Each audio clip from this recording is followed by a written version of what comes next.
Over the last 2 weeks, we've been looking at a series called I Am, where we're basically working through the 7 claims that Jesus makes in the Gospel of John.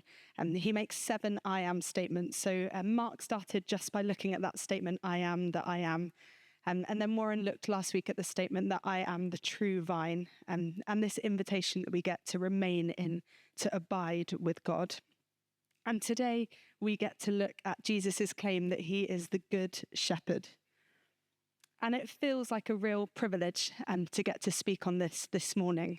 If you've been here for the last few weeks, you'll know that we've been going through a pretty hard time as a church. About a month ago, we lost, tragically, one of our students. And so things might just feel a bit more mellow than usual. So just to explain that. But if you've walked in this morning and you're visiting, or you're just not feeling that way, we want you to know that you are still so welcome, and that we love having you here, that we need you here. And my prayer this morning is just that as we track through this, that you get some value in it, and that you take away something of the comfort of God, and that even if it doesn't feel like it fully resonates with you right now, that at some point it will. And I believe, just as I was praying through this morning, the sense I got was that God just really wanted to bring us some words of comfort this morning. And I believe that God comforts us in the good times and the bad. And so just really praying that everybody gets some value from it this morning. We're going to read from John 10. It will come up on the screen. If you have the Fabric Church app, there is a Bible on there as well, which I only found out the other day. You can flick through all the different versions. And there are real life Bibles in the room. So if you don't have a paper Bible, we'd love you to take one. They're just on the side. I'm going to read it from here because this is a new Bible. So John 10, starting at verse 11, says, I am the good shepherd. Sorry, I should have given some context. Jesus has been using this analogy of the shepherd and the sheep to teach the Pharisees about himself and who he is. He talks about a gate. He talks about how the sheep come in through the gate. And what I love is the Pharisees are just a bit confused. They weren't understanding it. And so this is the point where Jesus goes at it a bit more plainly and a bit more clearly, which I thought was maybe a good place to start from. So verse 11, I am the good shepherd. The good shepherd lays down his life for the sheep. The hired hand is not the shepherd and does not own the sheep. So when he sees the wolf coming, he abandons the sheep and runs away. Then the wolf attacks the flock and scatters it. The man runs away because he is a hired hand and cares nothing for the sheep. I am the good shepherd. I know my sheep, and my sheep know me. Just as the Father knows me and I know the Father, I lay down my life for the sheep.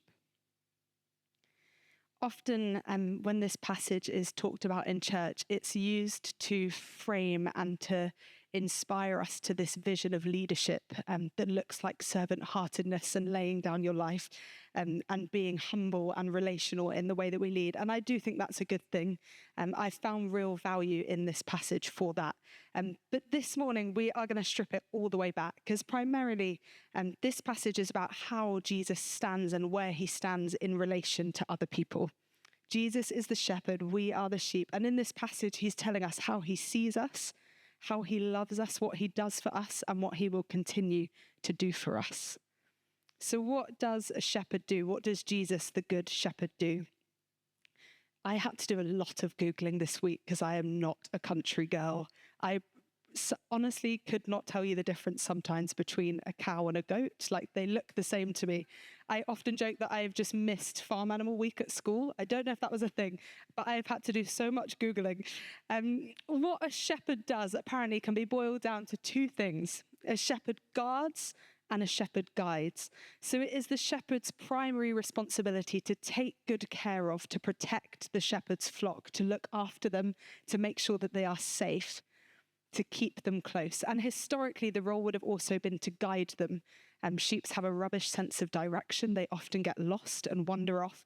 But also historically, there would have been this role of guiding the sheep to the market to get sheared. So the shepherd guards and the shepherd guides. What is guarding? Well, to paraphrase the verses, they say the good shepherd lays down his life for the sheep. The hired hand, who the sheep do not belong to, run away when they see danger coming. The hired hand has care for himself, but the good shepherd knows his sheep, cares profoundly and deeply for the sheep. And so in the face of danger, the shepherd stays and lays his own life down. And in this passage, in this analogy, we find the promise that because you belong to Jesus, because you are in him, that thing Warren spoke about last week of abiding in, remaining in Jesus, in the very same way that a shepherd wouldn't run off and abandon his sheep, Jesus promises to stay close to you and protect you. And he makes this promise of protection not just here, but all throughout the Bible, to cover you, to watch over you, to watch over the intricate details of your life, to guard you. He is firmly with you, and he will not run when things get a bit messy. He steps in and he gets closer, and he chooses to lay down his life for you. I love the way that this promise is framed in the Psalms. In Psalm 121, it says, the one who watches over you, the one who watches over your life, will not slumber. He will not run, he will not sleep. You are guarded, you are taken care of.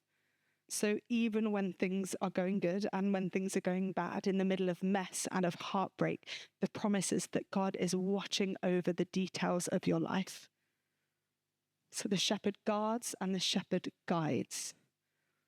Just as a shepherd guides his sheep who have no sense of direction, Jesus promises to guide you. There's a promise in these verses that Jesus knows you completely. Verse 14 says, I know my sheep and my sheep know me. The two are connected and known to one another. I love that it doesn't just stop with I know my sheep, but there is this familiarity. There's this immediate relational part woven into the analogy. It speaks of relationship. And maybe if you're like me, sometimes you might be a bit of like a mystery to yourself. Sometimes I'm like, why am I feeling that way? Why does that annoy me? Why does that bring, like, I don't understand what is going on in there sometimes. But you're never a surprise to Jesus. In Psalm 103, it says, the Lord knows our frame. Jesus knows your temperament. He knows your mood. He knows what lifts you up. He knows what puts you down. None of it is a surprise to him.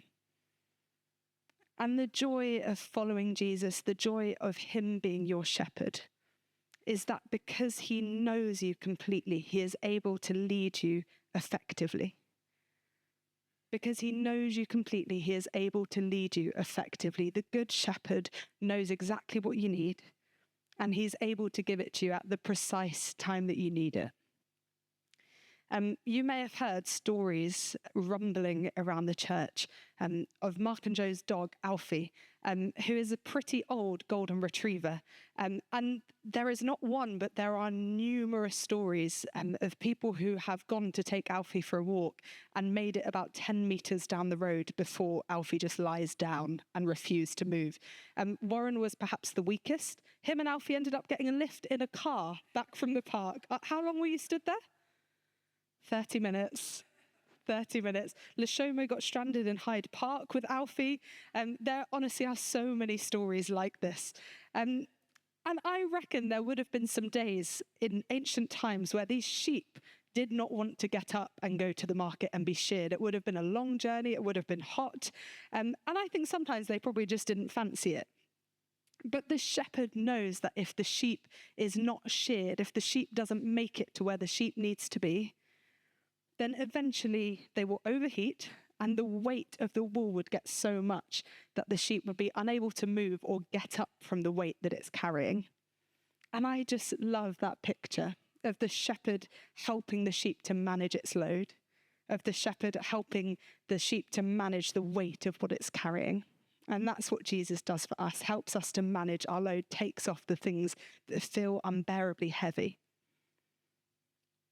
It's not just in this passage that Jesus says, I am the good shepherd. He's described as a shepherd a couple of other times. So in John 10, it's good shepherd.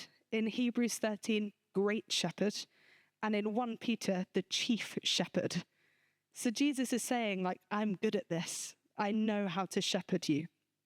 And I've found that to be true in my life. Sometimes the shepherding of Jesus feels really obvious. And other times it takes a lot more discernment.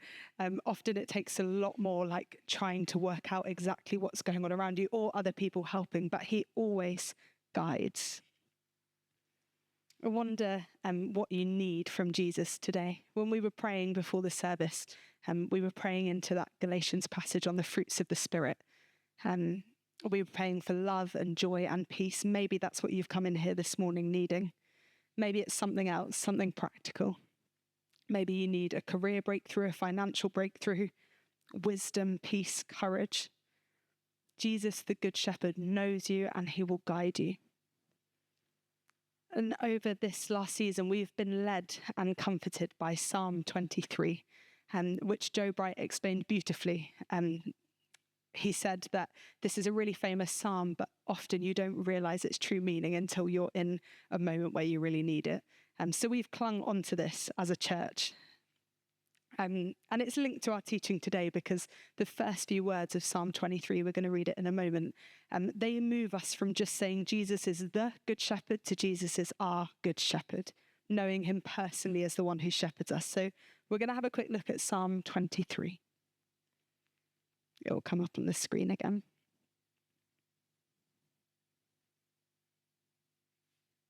It says this: "The Lord is my shepherd. I lack nothing. He makes me lie down in green pastures. He leads me beside quiet waters and refreshes my soul. He guides me along the right paths for his name's sake. And even though I walk through the darkest valley, I will fear no evil. For you are with me. Your rod and your staff comfort me. You prepare a table before me in the presence of my enemies. You anoint my head with oil, my cup overflows. Surely your goodness and love will follow me all the days of my life, and I will dwell in the house of the Lord forever." I found out the other day that before the scriptures were written down, this was one of the psalms that people used to recite and learn. And they would use their hands to go through the first 5 verses of this together. So do this with me. Is that okay? Lift up your hands. So they would start with their pinky.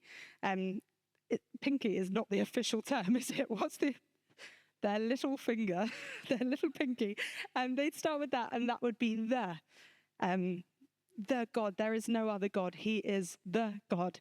In the midst of so many things claiming that they are God, the true one. Lord, he is creator of the heavens and the earth, the Lord. Sorry, we're moving along fingers as we go. Middle one now is. This is who he is. This is what he does. He is. And then he is not this faraway guardian and guide, but he is close. He is personally connected to you. And then thumb is shepherd. But the I think, is where we often get stuck. It can feel really easy to think he is a shepherd or to have this like character built up in our heads. But the is often where people get a bit stuck. The Lord is not just a good shepherd. He is your shepherd. It says, "The Lord is my shepherd, I lack nothing. He makes me lie down in green pastures, leads me beside quiet waters, and refreshes my soul." In my sheep research this week, which has been very real, I learned that sheep are often anxious and easily agitated, and I have never felt more like a farm animal. Maybe it's not just me, but how much do we feel a bit anxious and agitated? Maybe because of your circumstances, or maybe just something inside just doesn't feel like it can rest. As we come into land, I just think there are 2 invitations that God is giving to us today. The first is to come close. In this season, we've been trying to come close. We always pray, but particularly when we don't know what else to do, we pray more. And it feels like there is something collectively in our prayer life that's just gone a little bit deeper. I thought there was evidence of that when we gathered to worship on Thursday night. We are committed to doing that as a church, to coming closer to Jesus. But I wonder what that looks like in your personal life. To come close to him in your joys and in your struggles, in the middle of worry and stress and tiredness and anger. And maybe when you're in those moments, you think, well, the last thing I want to do is to talk to God. I'd quite like to just ignore him for a bit.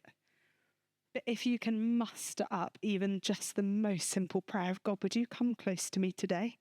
then I promise you he will. So come close, just as the shepherd would have stayed close to his sheep. Come close to Jesus. The second is lie down. He makes me lie down in green pastures, leads me beside quiet waters, and refreshes my soul. I learn about these anxious, agitated sheep. Makes me lie down is they would have to be physically set up to lie down. So sheep apparently only lie down when two things have happened. The first is that they are completely full. They've eaten enough and are satisfied. And the second is that they feel completely safe. And that is what the shepherd is doing when the shepherd is trying to make the sheep lie down, is get them to that point where they feel completely satisfied and completely safe. And God makes this promise that we can find our satisfaction and our safety in him. He tells us in this verse that as a result of good shepherding over us and our lives, we lack nothing. We have all that we need. I love how simple that verse is. The Lord is my shepherd, I shall not want. The Lord is my shepherd. In some versions, I lack nothing. It feels like this result of the Lord being your shepherd. And when we come to him, when we come close to him, in the midst of whatever we're going through, we can lie down, we can rest, and our souls will be refreshed. I wonder what that looks like for you this morning. What does it look like for you to place your trust in Jesus, who is the good shepherd again, to give your life over again to his good shepherding? Maybe it looks like just trying to come a little bit closer, to opening your heart a bit, to just muster up that simple prayer of, Jesus, would you come close to me? Or maybe it looks like asking him to help you in the middle of your chaos. But wherever you're at this morning, the Lord promises that he is your shepherd and he's really good at it. And so we're going to spend some time now just responding. Can I invite you to stand if you're able?